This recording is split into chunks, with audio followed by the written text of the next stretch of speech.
Hola amigos, hola amigas, estoy saliendo a hacer un programa a última hora en el cual quiero conversar sobre un grupo de temas porque he tenido un tiempito y honestamente he estado trabajando duro y de verdad que tengo ganas de hacer el programa y conversar con ustedes. Voy a dejarlo, yo ni siquiera a veces he podido ponerle los descriptores a otros programas que hemos hecho, a otras transmisiones, pero quería conversar con ustedes sobre un grupo de temas, particularmente con algunas cosas que han ido pasando al calor de la contienda electoral en los Estados Unidos y algún que otro artículo que ha salido en la prensa cubana que motiva estas reflexiones. Ante todo les doy el saludo. Si usted puede darle like o me gusta, si usted puede comparte el programa o compártalo, es la mejor, una de las maneras que usted tiene de ayudarnos. Si puede, contribuya con un super chat, una contribución, que quiere decir un comentario que usted le pone al comentario una donación al programa. Quiere decir que pone el dinero donde pone la boca y donde pone su simpatía y cultive, bueno, aprecia que vale la pena tener un programa donde se discutan cosas con ideas diferentes. A mí sí, no me cabe duda que este programa dice cosas que no se dicen en otros lugares. Y sobre todo que busca ser objetivo, no busca ser imparcial, busca ser objetivo y es un gusto las personas que se nos conectan. A veces son pocas, a veces son muchas, pero básicamente con existir jugamos ese papel, agradeciéndole siempre a los que son nuestros miembros y también pedirle que si usted puede se suscriba porque así llegamos a más gente, a más personas. Déjeme poner el banner, voy a ponerlo aquí por si alguien quiere hacernos una contribución por Cele. Entonces lo voy a poner aquí, el correo por el cual usted tendría que hacernos una contribución por Cele. Bueno, yo creo que lo primero que quisiera comentar es la cuestión de las 6 semanas ya que van quedando de esta larga contienda electoral norteamericana y las noticias que van saliendo que son verdaderamente interesantes y preocupantes a la vez. Si usted sigue, por ejemplo, los llamados pronósticos, ya sean aquellos que se hacen de manera estructural, como el que hace el profesor Alan Lippman de la American University, que se le dice como el Nostradamus de las elecciones norteamericanas, porque tiene un récord muy bueno de pronosticar los resultados de las elecciones norteamericanas no a partir de encuestas, sino de factores estructurales. Es un modelo que él creó de conjunto con un profesor de la American University que era de origen ruso, que se ocupaba de estudiar ese profesor ruso de la American University se ocupaba de estudiar los pronósticos de terremotos, de fallas tectónicas, etcétera. Y a partir de ahí, este profesor de ciencias políticas e historia, Alan Lippman, de la American University, creó un modelo para pronosticar las elecciones norteamericanas a partir de 13 variables que son de tipo estructural. Y esas variables que creó este historiador, que consisten en, son 13 variables, y él ha predicho o predecido con efectividad 9 de las 10 últimas elecciones, y la que no predijo fue por manipulación electoral en la Florida, porque en realidad él había puesto que iba a ganar Gore, sin embargo ganó Bush, pero eso fue una elección muy controversial y en la cual hubo manipulación, acciones en las cuales las élites cubanoamericanas, tanto republicanas como demócratas, dieron la tángana. Ahí hay un caso en el cual particularmente los líderes cubanoamericanos de la campaña de Trump hicieron como en la película Corazón Valiente, que siempre me gusta recordar esa escena en la película Corazón Valiente, cuando William Wallace al final se decide a una batalla final por la independencia escocesa y Robert de Bruce, que es el líder de los nobles escoceses, concurre a la batalla. Hay todo un plan para derrotar a los ingleses, pero en el medio de la batalla los nobles escoceses, alérgicos a la idea de que un hombre de los comunes liderara la independencia de Escocia, lo traicionan y se van. Tengo entendido incluso que varios de los que se suponían trabajaban para la campaña de Gore en el año 2000, cuando en todas las campañas hay que monitorear, hay que tener poll watcher, que son gente que va a ver cómo se produce el conteo. Es famoso que se fueron a una llamada boda en España sin informarle siquiera a la campaña de Gore el día antes de las elecciones, y se dice que en esto había mucho. Esto lo dice Ana Luis Bardach en su famoso libro Cuba Confidential, y dice que era prácticamente una venganza que se le estaba aplicando a Gore por ser el vicepresidente de Clinton y ser parte de una administración que hizo lo correcto en una república donde hay un Estado de Derecho y donde se resuelve un problema sobre la custodia legal de un niño basado en los precedentes y no en inventos totalmente alocados, como llevar a una persona, por ejemplo, a una audiencia congresional y a decir que Estados Unidos debía tener cuidado con la idea de enviar al niño, al Moisés salido de las aguas, de vuelta a Cuba, porque eso tenía que ver mucho con la religión yoruba, y era una persona que los dioses se iban a poner muy bravos, e incluso le dijo a senadores, a miembros del Congreso, esta persona, que no voy a mencionar porque murió, y murió del lado bueno, porque murió oponiéndose al bloqueo. Vaya, voy a decirlo con alguna medida, estaba incluso conectado familiarmente con Juan Formel, y terminó en el lado positivo de la historia, opuesto al bloqueo, pero que lo manipularon y lo llevaron al Congreso para que hablara cosas que son inconcebibles en la discusión de política norteamericana, como decir que los dioses yoruba van a castigar a los Estados Unidos si cumple las leyes y manda al muchacho para allá, al niño, en un caso de custodia legal que se sabe la manera que eso se resuelve. Bueno, llevaron al Congreso, llevaron a esta persona a hacer un papelazo allí, hicieron un papelazo como los tantos que han hecho los partidarios del bloqueo, que llegaron a decir esa cosa ahí, que hasta senadores tengo entendido que se sorprendieron porque no entendían lo que se les habían atrevido a decir los sectores pro bloqueo, diciendo que aquello iba a terminar, e incluso diciendo una interpretación que nadie nunca había escuchado sobre la caída de la Unión Soviética. Dijeron, pónganse para las cosas Estados Unidos, porque puede ser golpeados por los dioses, por los orichas, porque recuerden que cuando Fidel Castro separó a los Imaguas La Guardia, y hay algo que tiene que ver con la religión yoruba, con la separación de gemelos o algo así, o por lo menos eso fue lo que él parece que dijo allí, y dijo, y entonces se castigó a Fidel Castro, los orichas, destruyendo la Unión Soviética. Esto parecería que yo no debería estar hablando de esto porque yo soy un profesor y que alguien, pero hay que contarlo entre los papelazos enormes producidos por los sectores cubanoamericanos pro embargo, está ese. Primero hicieron eso,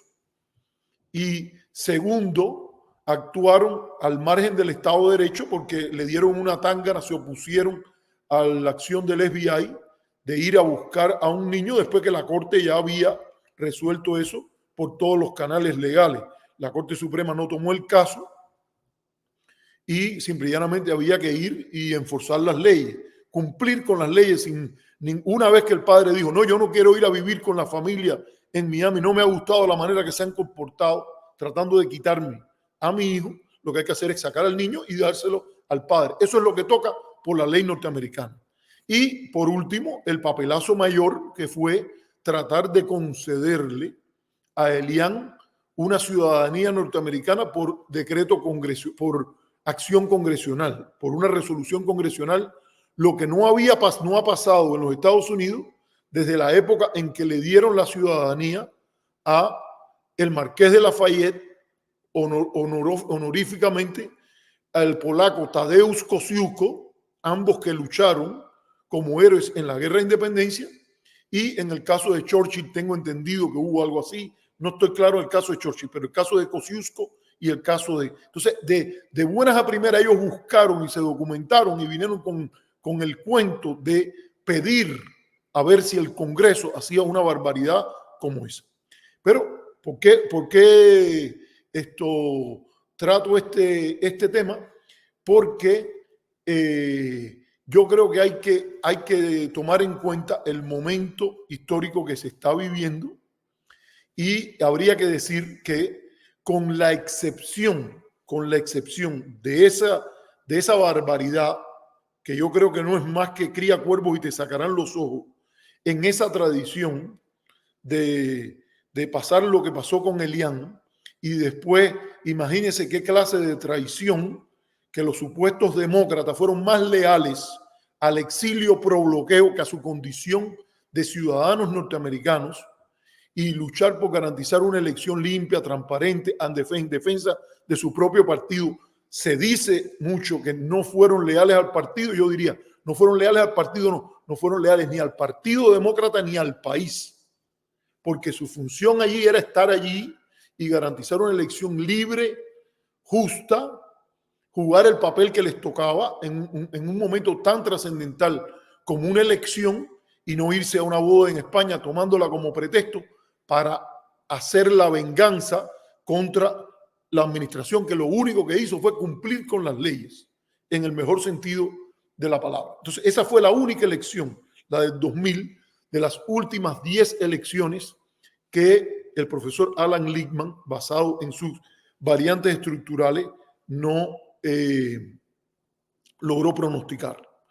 Y bueno, ¿cómo él lo hace? Él básicamente toma un grupo de variables. Una es la incumbencia, porque se sabe que generalmente hay una ventaja para la incumbencia, quiere decir el presidente que está corriendo y que está corriendo un segundo periodo. Está la economía a corto plazo, la economía a largo plazo. Es decir, es un conjunto de elementos estructurales, y según esos elementos estructurales hay un video muy interesante porque habla de Alan Lichtman. Él también corre, él es una especie tiene 77 años y corre para el campeonato de correr los seniors,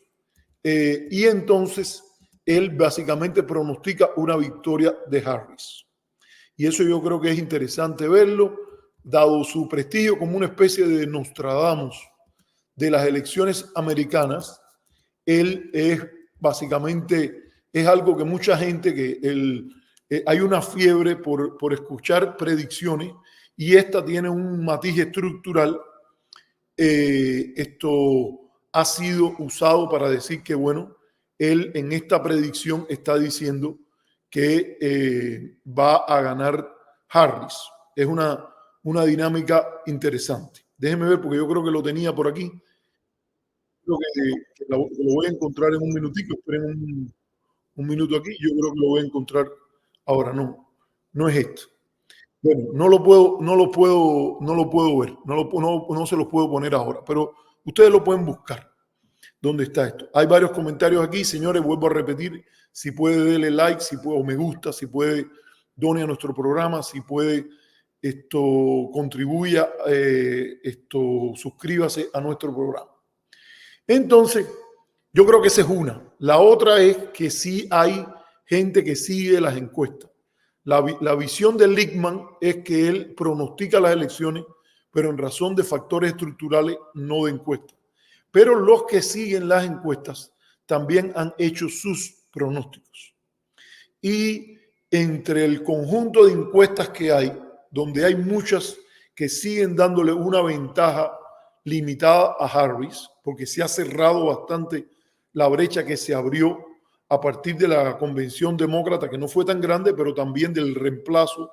de Biden por Kamala Harris, y la idea de que se salió un mayor entusiasmo en respaldo a Kamala Harris, y esa ventaja se ha ido cerrando. Esa ventaja que se ha ido cerrando, yo creo que ha arrojado ya algunas encuestas que incluso empiezan a dar a Trump arriba. La más importante de ellas, que es una encuesta seria, bien conocida, que falló en el 2016 porque pronosticó una victoria de Hillary y no una victoria de Trump, pero que en realidad tiene un récord bastante bueno y una metodología muy respetada, que es la encuesta del New York Times y Siena College, dio por primera vez ya una ventaja a Donald Trump en el contexto de los estados bisagra. No es que vaya a ganar el voto popular, pero es una cosa que lo acerca a los posibles 270 votos. Hay un gran debate en torno a la posibilidad de una elección que vaya a 269 y 269, y si llega así, lo más probable es que se vaya a los republicanos por el hecho de que el presidente Trump tendría la ventaja, porque el voto se decidiría en la Cámara. En caso de un empate en el colegio electoral, el voto se decide en la Cámara, y la Cámara no solo que tiene hoy mayoría republicana, sino que además de eso se producen votos por estado, y la mayoría de los estados tienen una mayoría republicana. Porque la mayoría de los estados hay lo que se llama el sesgo pro rural y pro estados pequeños que tiene el colegio electoral debido a el federalismo típico de los Estados Unidos, donde hay una combinación de población en la Cámara, pero se mantiene la idea de los dos votos en el Senado por estados, no importa cuán grandes sean. Pero en la Cámara se vota por población, pero de todas maneras lo más probable es que en ese caso, por ejemplo, Nueva York tendría un solo voto, y aunque tienen muchos votos demócratas, de todas maneras están ubicados en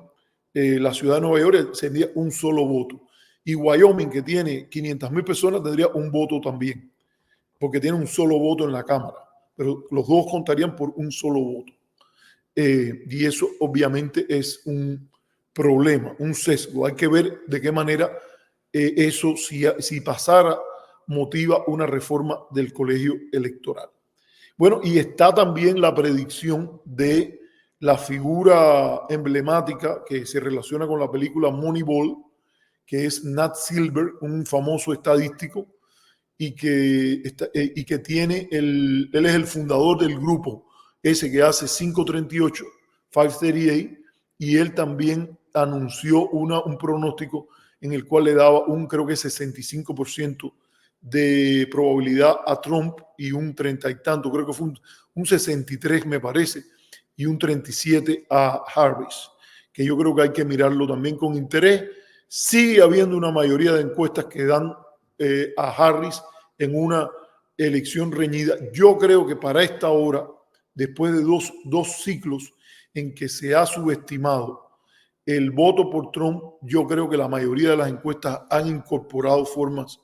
de no quedar en esa subestimación consuetudinaria del voto por Trump. Pero sí es interesante que esa guerra de encuestas, de percepciones, de predicciones está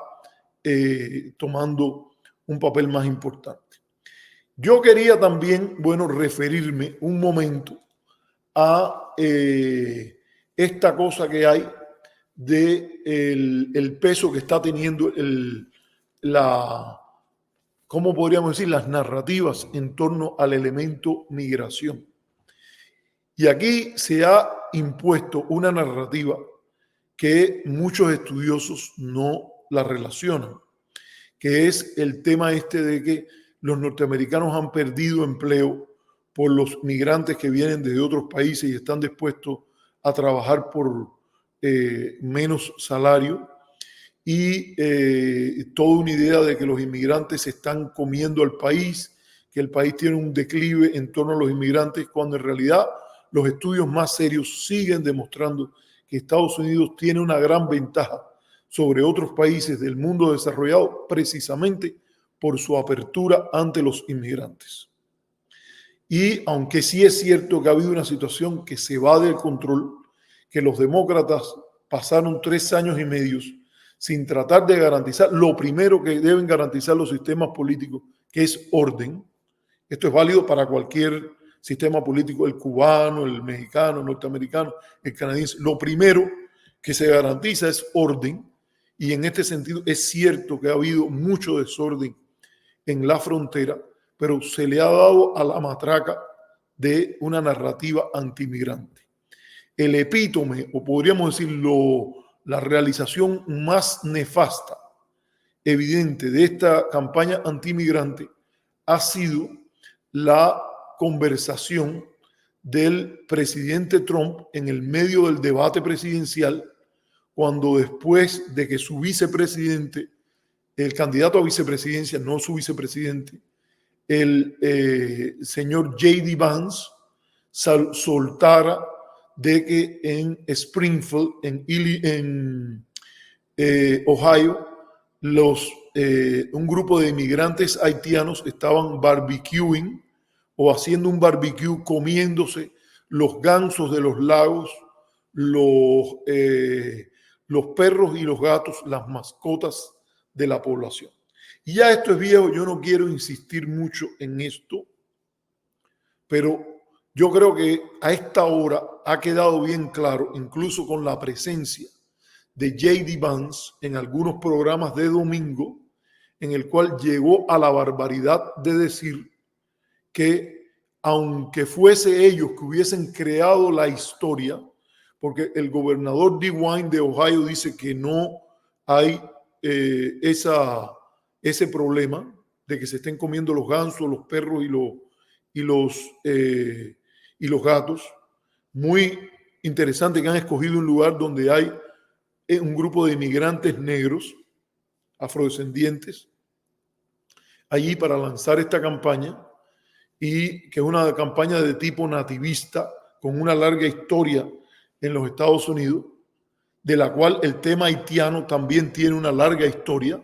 porque fue un lugar donde, con la llegada al poder de Thomas Jefferson en 1800, a la Segunda República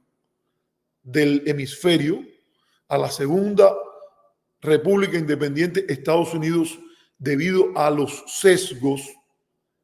y ideas supremacistas de la élite del momento, le trató de imponer, y de hecho le impuso, un cordón sanitario junto con las monarquías europeas, que fue una página negra en la política exterior de este país. Y en razón de esa tradición, vemos que la han emprendido contra los emigrantes haitianos. El sheriff del lugar dijo que nunca había habido una denuncia sobre eso. El alcalde de la ciudad, que es un republicano, dice que por favor detengan esa campaña. Eso es una narrativa falsa. Y el propio gobernador Mike DeWine, que está a la derecha de Genghis Khan en la política norteamericana, pero que primero que todo es el gobernador de Ohio, salió y dijo que también que él apoyaba con pies y manos la candidatura de Trump, pero que era necesario que el propio senador Vance y Trump pararan aquello. Bueno, el senador Vance llegó a decir que si ellos habían inventado esta historia para traer un debate sobre lo que estaba pasando y los traumas asociados a la inmigración, estaba bien que lo hubieran hecho. Es decir, como que se justifica el medio de la mentira, de inventar una historia como si era algo real, con el pretexto de atraer atención a un problema, lo cual en última instancia también es una desviación de el peso que tiene en la propuesta republicana con R pequeña, la idea de una república en Estados Unidos, donde la deliberación es key, es clave para entender las políticas, para hacer políticas públicas mejor que en una democracia pura o en una monarquía. Basta leer para esto el artículo 10 de los papeles del federalista, donde se explica por qué, algo que a mí me parece muy bien explicado y que es orgullo en torno a la generación fundadora del país, por qué la república, en torno a una virtud basada en la deliberación, es un mejor sistema que la democracia pura para lidiar con los problemas de política pública en una sociedad. Sí, yo creo que esto es importante decirlo porque viene ahora la última parte que quería decir. Me refiero a las declaraciones que hizo el domingo en el programa Face the Nation a la anchor, a la host, a la que recibe a los invitados al programa y le hace preguntas, Margaret Brennan, y es lo que dijo el senador Marco Rubio. Y aquí hay que decir que hay cosas en las cuales Rubio estuvo realmente tolerable. Él es una figura primígena, importantísima del Comité de Inteligencia, y él alertó, no habló de Cuba, fue una cosa interesante que él no habló de Cuba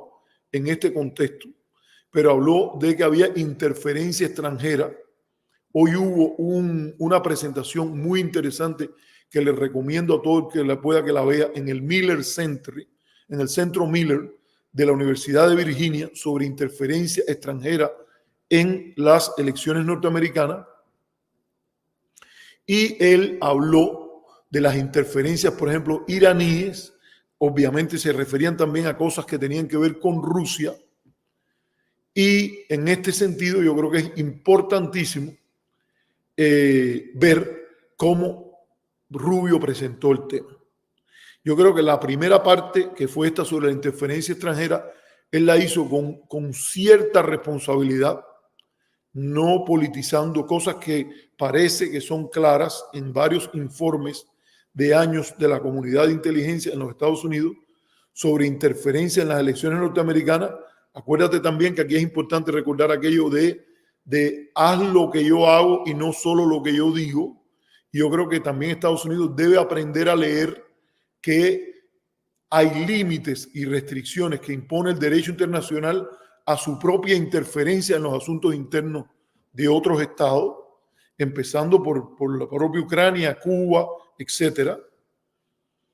Nadie está hablando que se pida disculpa por promover los derechos humanos, pero eso debe hacerse en base a las reglas y limitaciones y normas que impone el derecho internacional. Si usted quiere que un grupo de ciudadanos suyos de la diáspora srilanquesa o de la diáspora cubana donen dinero a homólogos ideológicos en su país de origen, no hay nada en el derecho internacional que condene ese tipo de interferencia. Si usted, por otra parte, aplica una política de sanciones que condena la comunidad internacional en pleno, y la condenaron esta semana de nuevo, y además a partir de esa legislación también saca fondos para que defiendan esa política y utilice de una manera sesgada, manipulada, el tema de derechos humanos y democracia para hacerle compás o compañía a la política de sanciones e imponer su favorito, usted tiene un listado enorme de violaciones del derecho internacional. Entonces, no se queje usted tanto de que se lo hagan usted si usted se lo está haciendo a los demás. Esto yo creo que es importante porque la Declaración de Independencia,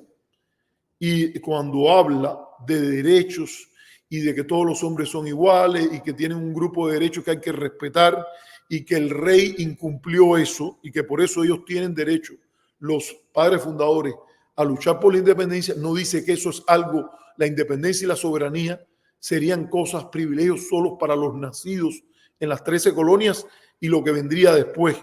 No, lo ve como derechos para toda la humanidad. Y entonces usted tiene que aprender a respetar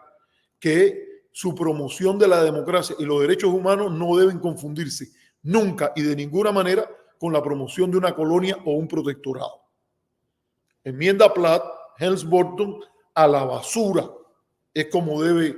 decirse para que quede con toda claridad. Y en el medio de todo esto, sí Rubio mete unas cuantas patas que son importantes. Y yo creo que ilustran dónde él está y dónde está este sector pro bloqueo. Rubio se negó a condenar explícitamente esta carga de racismo, xenofobia y embate contra la comunidad haitiana y trató de distraer diciendo que no se está hablando del problema migratorio y que de lo que se está hablando es de los perros y los gatos de Springfield. No se está hablando de los perros y los gatos de Springfield. Se está hablando de que se impuso una narrativa falsa y que no viene con la virtud republicana y no viene con la ética política que se espera de la clase política de los Estados Unidos, que se estén inventando historias y que se esté degradando, estigmatizando a comunidades de migrantes que han ido a buscar trabajo en el medio del medio oeste norteamericano porque tienen la oferta allí. Y lo han hecho de manera legal porque están en un estatus de que ha sido admitido y protegido temporalmente, dadas las condiciones que hay en Haití, en la cual hay una larga historia, en la cual hay culpas de la propia clase política haitiana, pero también hay culpas muy importantes de los niveles de intervención que han habido contra ese país. Y yo creo que incluso conociendo la comunidad haitiana, y se supone esta historia, porque si usted es senador de la Florida, debe saber que hay una comunidad grande haitiana allí y que tiene su historia, debía conocerla, es inconcebible de una inmoralidad extraordinaria que el senador Rubio se rechace condenar las declaraciones de J.D. Vance y Donald J. Trump y que han provocado gran parte de esta reacción, no de los habitantes de Springfield, sino de aquellos a quienes ni Vance, ni Trump, ni Rubio condenan y que son los Proud Boys, de nuevo la historia, un cubano que fue líder de los Proud Boys y que asaltaron la primera rama de la República, el Congreso, el 6 de enero del 2021 y que se han hecho presentes amenazando, el propio Ku Klux Klan se han hecho presentes amenazando a la comunidad haitiana, a la comunidad inmigrante, hasta la comunidad afroamericana en el contexto de Springfield, Ohio. Sí, yo creo que esto es importante decirlo. Y la otra patica, delicado pie que metió Marco Rubio, es hablando sobre las instituciones del sistema norteamericano. Y que parecería que el presidente del Comité de Inteligencia o una figura como él que ha estado tan importante en el Comité de Inteligencia por tanto tiempo escuchando los reportes del FBI, en lugar de dar una respuesta clara de que el FBI se encargaría de investigar apropiadamente los leaks o los escapes a la prensa y que se ocuparían de defender la integridad electoral, etcétera. Él dijo que él no dudaba de los funcionarios del FBI de base, pero que él dudaba de los mandos intermedios y del liderazgo del FBI. ¿Qué clase de visión tan debilitadora del prestigio norteamericano en el mundo? Imagínese usted un senador que para todo dice que es la primera nación, la excepcional, la más buena. Déjeme decirle, yo creo que sí que el FBI ha cometido graves errores. Hay evidencias que, por ejemplo, cuando se denunciaron bombas en Miami, hubo informes en los cuales el FBI se refirió despectivamente a ciudadanos norteamericanos que eran víctimas del macartismo allí y que incluyeron las bombas, pero que también incluían un ambiente de acoso contra esas personas que simple y llanamente tenían, usando su derecho, abogaban por un tipo de política distinta con respecto a Cuba, que ha coincidido con lo que consideran correcto varios presidentes norteamericanos, empezando por el propio Ford cuando era presidente, el presidente Carter, tuvo muy claramente su opinión, el propio presidente Clinton, que dijo que él estaba buscando desmantelar esa política, el presidente Nixon, en sus últimos libros, uno de sus últimos libros, ya reposando, después de haberse retirado, no, se tuvo que renunciar, pero él dijo que el bloqueo tampoco servía para nada, que gente a la derecha como Milton Friedman ha abogado por el fin del bloqueo y sin embargo, ante el acoso contra esas figuras en Miami que denunciaron las amenazas de bomba, la persecución, el acoso de los trabajos y todo ese tema, hubo un reporte del FBI que dijo que la mayoría de ellos eran simpatizantes comunistas sin ninguna evidencia ni un estudio de la ideología de esas personas. No es que el FBI sea perfecto, pero uno esperaría que un senador de la República Norteamericana no tuviese esa visión pública en la cual considera que el FBI es parte de la canibalización de la política del país, máxime cuando ha sido su función monitorear desde el Congreso esa parte de la rama ejecutiva. Entonces yo creo que esto es importante decirlo porque hay que recordar estas cosas y cómo muchas veces se predomina la lealtad al macartismo, esa idea de cuestionar hasta las instituciones oficiales para darle voz al vigilantismo por cuenta propia. Algunos le quieren llamar el CDR de Miami. Yo creo que eso no tiene origen en Cuba. Hay parte de la cultura cubana que viene para acá, pero eso tiene también raíces importantes en la cultura paranoica de la conspiración, la manipulación macartista que incluso dañó a Cuba porque estaba colita y vivita y coleando en la década de los 50, cuando la revolución se produce y cuando a mí me parece que en otras condiciones hubiese sido posible una conciliación, un entendimiento entre el liderazgo norteamericano mundial y el nacionalismo cubano de raíz no comunista, porque con el comunismo en ese momento yo creo que no había manera de entrada, pero a raíz de la visión antinacionalista, antipatriótica, me refiero a antipatriótica de los patriotas de otros países en América Latina, que no necesariamente era hostil a los Estados Unidos, pero que sí se estaba comprometida con renegociar los términos de las relaciones, fue imposible encontrar una salida que a todas luces es posible y compatible, como después se vio en algunas de las discusiones sobre la Alianza para el Progreso con hombres como Richard Goodwin, el economista Robert Solow y otros más. Entonces, el historiador Arthur Schlesinger, que desde una perspectiva liberal norteamericana no muy alejada de la que tenía Dwight Eisenhower, pero por ese macartismo y anticomunismo de Guerra Fría desembosado, conspiranoico, que había desatado el propio Nixon y el senador McCarthy y que predominó y todavía predomina en el contexto del enclave autoritario de Miami. Y aquí voy cerrando porque también quiero tocar algo que yo creo que la prueba más grande de que está vivito y coleando es la guerra que se le ha hecho a los cantantes del género urbano, el Micha y el Tiger, que han tenido que encontrar refugios en programas hechos por dominicanos para enfrentar lo que es, sin lugar a dudas, una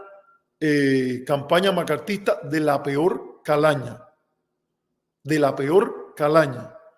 y donde usted se encuentra un día un ataque contra Kamala Harris, como el hecho desde el programa de Eliezer Ávila, donde se acusa a Kamala Harris de ser miembro del PECUS, y otro día se encuentra a el ataque contra alguien que porque quiere ir a Cuba a ver a su abuela y que dice, entre yo y mi abuela no hay nada, inmediatamente por defender un valor familiar tan elemental, la emprenden y le ponen el membrete de comunista y tratan de bloquear su trabajo, su vida, etc. Lo han hecho con barberos, lo han hecho con cantantes, lo han hecho con todo el mundo. El colmo de los colmos, y hoy me voy a referir también a eso, porque hay que decirlo, es que en el programa de Juan Manuel Cao la emprendieron incluso, hubo una insinuación irresponsable, cobarde, hay que decirlo así, contra el exalcalde Raúl Martínez. No sé si ustedes lo vieron, busquen el programa de nuevo, pero lo mismo que ha pasado incluso conmigo, de andar cogiendo y construyendo vínculos familiares, el vínculo familiar aquí, y entonces hacen una insinuación de que porque alguien esté conectado familiarmente con un comunista o con una persona asociada al gobierno cubano, entonces uno necesariamente también lo es. Yo no me voy a defender de ninguna de esas acusaciones. Yo no soy de los que creo que hay que distanciarse de nadie. Pero al alcalde Raúl Martínez cogieron y sacaron y dijeron, vaya usted a saber, el primo del alcalde Raúl Martínez, vaya usted a saber qué, cuál es la insinuación ahí. El hombre está muerto, Rubén Martínez Puente, que era el jefe de la DAFAR en Cuba, el que autorizó el derribo de las avionetas, y entonces hay una insinuación, vaya usted a saber porque es primo de Raúl Martínez. Ese es el ambiente, ahí es donde estamos viviendo. Todo cubano que vive en Kentucky, cuéntele esto a los norteamericanos que viven junto a él. Todo cubano que vive en California, que se lo cuente al resto de los norteamericanos, para desprestigiar ese enclave autoritario todo lo que se pueda. Y es lamentable también que personas que viven ahí en el enclave autoritario y que han sido hasta víctimas de eso, porque hasta en ese mismo programa han acusado de querer matar al resto de las personas ahí. El profesor Albuquerque llegó a decir que Gennady Rodríguez quería matar a todas las personas que estaban ahí en Miami si les daban un chance. Los que estaban en la visita que se hizo a la Casa Blanca, invitados por, quiero decir, Gennady Rodríguez y los otros que estaban ahí. Vaya, pero se mencionó este tema. Y la respuesta de muchas de estas personas ha sido decir, no, yo no soy de esos comunistas. Ahí está fulano, y ahí está Puentes de Amor, y ahí está. No. La respuesta correcta es, mira, tú no tienes ninguna prueba sobre eso. Tú eres el problema aquí. El problema no es el otro, que tiene una visión distinta a la tuya y distinta a la mía. Ese está dentro de los derechos de este país. No hay que darle ninguna concesión de ningún tipo, ni tirar para el fuego al que está un poquitico más a la izquierda tuyo. Porque un día van a venir por ti. Y lo hacen. Sí, yo creo que esa lógica del enclave hay que dinamitarla completa. Y el que está fuera de Miami, que se ocupe de regar y divulgar todo lo que está pasando, que es verdad. Porque esa es parte de la virtud republicana, deliberar y decir lo que está pasando y los hechos con objetividad. Y al hacer eso nada más vamos a desprestigiar a los que controlan esa ciudad y los que se están envalentonando, porque cada día se nota a este señor, por ejemplo, Marcel Felipe, más envalentonado con esto. Que incluso si los dejan a los nuevos recién llegados, ahí es muy curioso que hasta el propio Cao trató de venir y salvarle a Orestes Lorenzo las castañas, a sacarle a Orestes Lorenzo, el piloto que vino para acá, regresó a Cuba con un avión comprado, porque esa historia yo la vi, un avión comprado con la ayuda de una señora de las más anticomunistas que han habido en la historia cubana, por revolucionaria, porque es la hija de Díaz Berzón, creo que era el nombre, que incluso Mañach en un momento le dice, mire, usted ha hecho profesión y vocación toda la vida de ser anticomunista. Yo soy partidario de que uno se defienda por ser pro, no por ser contra. Y uno de allá de Canadá, que es de esta banda de macartistas, sin ética ninguna, bandolero, la cogió incluso con el piloto Orestes Lorenzo y llegó a decir, apoyado posiblemente por el régimen, ¿no? Apoyado posiblemente por la mujer más anticomunista que yo creo que haya llegado a las costas de los Estados Unidos, que vivía creo que era en Atlanta, ella vivía, creo que es Elena algo Berzón, Díaz Berzón, Rodríguez Berzón, no me acuerdo ahora el nombre. Pero basta que tengas un mínimo de conocimiento, que seas un poquitico culto,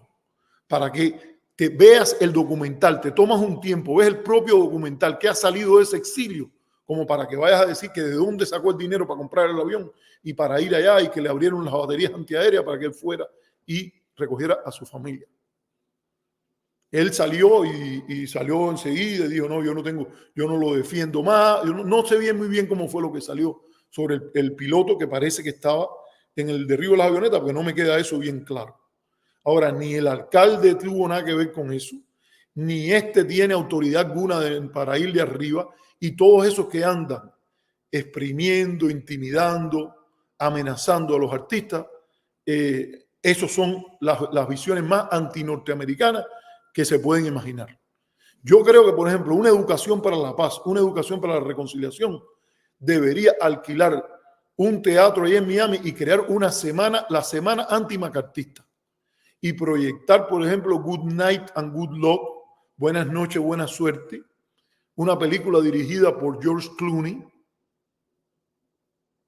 o proyectar seminarios, invitar a académicos de las propias universidades de ahí de Miami y de otras partes del país para que se hable de todo el daño que ha hecho el macartismo, esa enfermedad que se está carcomiendo el enclave en los Estados Unidos. Para que quede claro quiénes son los antinorteamericanos. Porque el alcalde Raúl Martínez, por ser primo de Rubén Martínez Puente, no es necesariamente nada. Y hablando de cosas, es muy curioso que siempre está el perdón, todo es cariño con respecto a el que cambia de bando. Si cambia de bando, todo se te perdona.